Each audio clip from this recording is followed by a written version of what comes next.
बिल्कुल। अच्छा, राव खालिद साहब की तरफ चलते हैं। राव खालिद साहब, आप किस तरह से देखते हैं वजूहात बेसिकली क्या बनी? वजूहात क्या बनी है? क्या टैक्स कलेक्शन नहीं कर पा रहे, कोई लायामल नहीं है, कोई प्लान विजन ही नहीं है इस हुकूमत का? व्हाट डू यू से? देखिए, विजन तो है, लेकिन ये बड़ी अपहिल टास्क है, बड़ी मल्टी टास्किंग इसमें करनी पड़ेगी। बहुत से पहलुओं से आपको देखना पड़ेगा। सिंपल ये पैसे इकट्ठे कर लेना वो एक अलग मसला है कि किस तरह से इकट्ठे करेंगे, कहाँ से इकट्ठे करेंगे। पिछली हुकूमत का बजट था, उसको उन्होंने थोड़ी सी नोक पलंग सवारी है। मेरे हिसाब से जो इनका बजट होगा वो 2019 और 20 का जो बजट आएगा वो इनका बजट होगा, जिसमें ये टैक्स पॉलिसी क्या लाते हैं, इस्लाहात किस किस्म की उस वक्त तक कर पाते हैं, किस तरह से अपनी मशीनरी को ठीक कर पाते हैं, वो हम उसकी बुनियाद पे इसको जज करें। अभी जो है, अभी स्टॉप गैप अरेंजमेंट्स लग रहे हैं।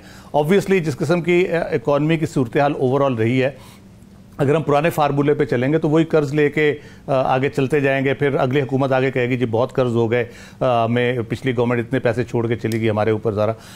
तो बुनियादी तौर पे जो स्ट्रक्चरल रिफॉर्म्स करने की कोशिश हो रही है, टैक्स और पॉलिसी को अलहदा जैसे इन्होंने किया है उसमें एक हो रहा है। फिर FBR को एक्टिवेट करने की कोशिश की जा रही है, जिसमें बहुत एक्टिविटी पिछले 2 महीने में ये कर रहे हैं कि ये मुख्तलिफ जगहों पे जाके बड़े घरों में, दफातर में छोटी छोटी कंपनियां जो खुली हुई एंटरप्रेन्योरशिप छोटी छोटी चल रही है उनको मोटिवेट कर रहे हैं कि आप रजिस्टर कराएं। फाइलर जो हैं बनाने की कोशिश की जा रही है। एक टैक्स नेट को बेहतर बनाने की कोशिश की जा रही है। एक पहला स्टेप है, आप कह लें कि उसे।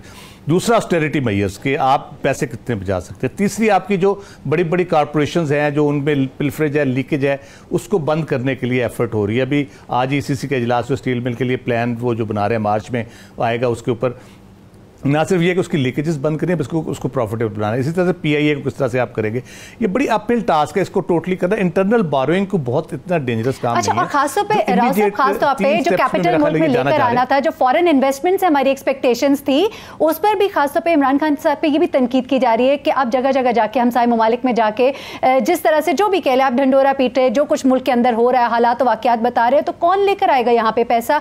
आपको नहीं लगता कि तरीक़ाकार जो है हुकूमत को अपना भी ठीक करने की जरूरत है कुछ मामलात में?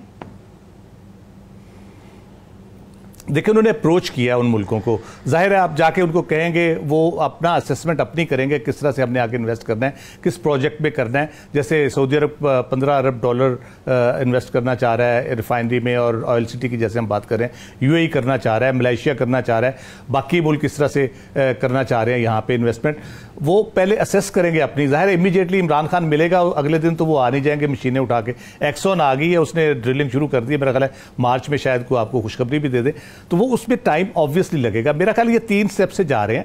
एक इमीडिएट जो करंट अकाउंट डेफिसिट था, जो आपके फॉरेन डेट के इश्यूज थे, उसको जो ट्रेड डेफिसिट को गैप को कवर करना था, आपकी जो LCs खुलनी है उसके लिए आपके पास पैसे होने चाहिए, उसको कवर किया है। ऑयल आपको डेफर्ड पेमेंट पे मिल रहा है, उसको इन्होंने कवर किया। दूसरे स्टेप पे ये टैक्स रिफॉर्म्स वगैरह उसकी इस्लाहात करके ये नेक्स्ट बजट में मेरा ख्याल उसको अनाउंस करेंगे। तीसरा फिर लॉन्ग टर्म होगा कि लॉन्ग टर्म आप किस किस्म की पॉलिसीज रखते हैं कि आपको फिर जाके जगह जगह पे पैसे ना मांगने पड़े, आपको जगह जगह जाके हाथ ना फैलाना पड़े। तो मेरा ख्याल है ये स्ट्रेटजी इसी तरह चलेगी। इमीडिएटली आप फौरी तौर पे कह सकते हैं कि कोई इतना बड़ा उसका इम्पैक्ट नहीं आया जिस तरह से लोग एक्सपेक्ट कर रहे हैं कि रातों रात।